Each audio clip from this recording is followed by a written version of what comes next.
থেকে একটা হাড় ঘুমের ভেতরে তুলে নিয়ে আর একটা মহিলাকে বানালেন পৃথিবীর সর্বশ্রেষ্ঠ সুন্দরী হযরত হাওয়া দাঁড় করিয়ে রেখেছেন। আদম নবী ঘুম থেকে উঠে দেখলেন এত সুন্দর মানুষ হতে পারে। তিনি তাকালেন, প্রথমে তাফসীরে ইবনে কাসির বলেন প্রথমে তাকিয়েছেন, এরপরে ধরতে গেছেন। আল্লাহ পাক বলেন আদম তাকানো যাবে না, ধরা যাবে না। আদম নবী বলছে আল্লাহ তাকানো যাবে, ধরা যাবে, কি করলে সেটা বলেন। তাকানো যাবে, ধরা যাবে, একটাই শুধু বৈধ পন্থা আছে, বিয়ে করা লাগবে। সুতরাং এখান থেকে বোঝা যায় বিয়ের আগে কোন মহিলার দিকে অন্য নজরে তাকানো জায়েজ নেই, ধরাও জায়েজ নেই। শুধুমাত্র 14 ফেব্রুয়ারি দিন বাদ দিয়ে। এই দিনটা কোনো গুনাহ নেই। এই দিন অনেকে আল্লাহর নাম নিয়ে শুরু করছে যে আল্লাহ এই দিন আমরা পালন করছি। 14 ফেব্রুয়ারি বিশ্ব বেহায়া দিবস যারা পালন করেছেন, এটা কিন্তু ইংল্যান্ড থেকে নিয়ে এসেছে, খ্রিস্টানদের দেশ থেকে। যারা এটা পালন করেছেন মুসলমান দাবি করেও, কিয়ামতের দিন আপনার হাসর হবে ওই খ্রিস্টানদের সাথে। মিথ্যা কথা বলবেন না। এখানে যারা পালন করেছেন একটু হাত তোলেন তো আল্লাহ থেকে। একজন তা মরুকে মানুষ হাত দিচ্ছে, ওইটা ঠিক আছে। ওই যে 70 বছর বয়স, ওনার জীবনেও যে এখনো প্রেম আছে তাও ভালো, করুক। যদি স্ত্রীর সাথে 14 ফেব্রুয়ারি পালন করে কোনো অসুবিধা নেই। হ্যাঁ, এই এলাকায় মনে হয় এখনো এগুলো পৌঁছায়নি না। আল্লাহ রাব্বুল আলামিন ডাক দিয়ে বলে আদম বিয়ে করা যখন রাজি হয়ে গেলে এর জন্য মোহর দেওয়া লাগে। ওয়াতুহুন্না উজুরহুন্না ফারিদা, দেন মোহরের টাকা স্ত্রী লোককে দেওয়া নফল না ফরজ? এটা নামাজের মতো ফরজ, ফরজ মনে করে দিয়ে দাও।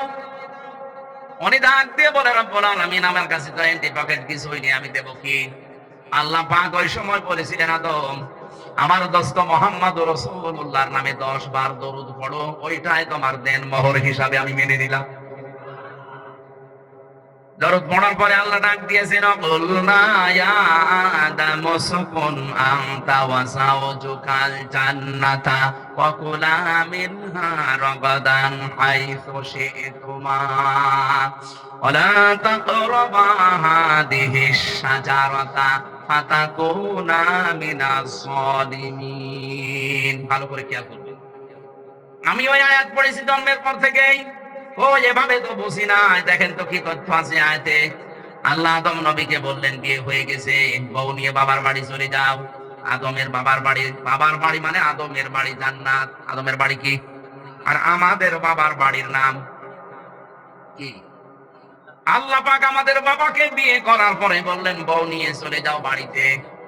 তার মানে এটাই কোরআনের নিয়ম, বউ নিয়ে বিয়ে করে আপনার বাবার বাড়িতে আপনি যাবেন। আর এখন অনেকেই ঘর জমা শিখে যাচ্ছে না, এলাকায় ঘর জমাই নেই।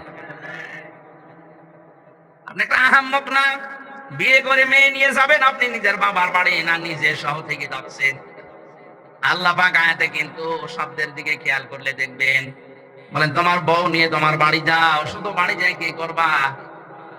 ওয়াকুলা মিনহা হাইসু শি'তুমা, এই খেয়াল করেন। আরবি গ্রামার যারা বোঝে এখানে শব্দ কিন্তু আনতা ওয়াকুলা আল্লাহ দেয়নি, একবারে ওয়াকুলা দিয়েছেন।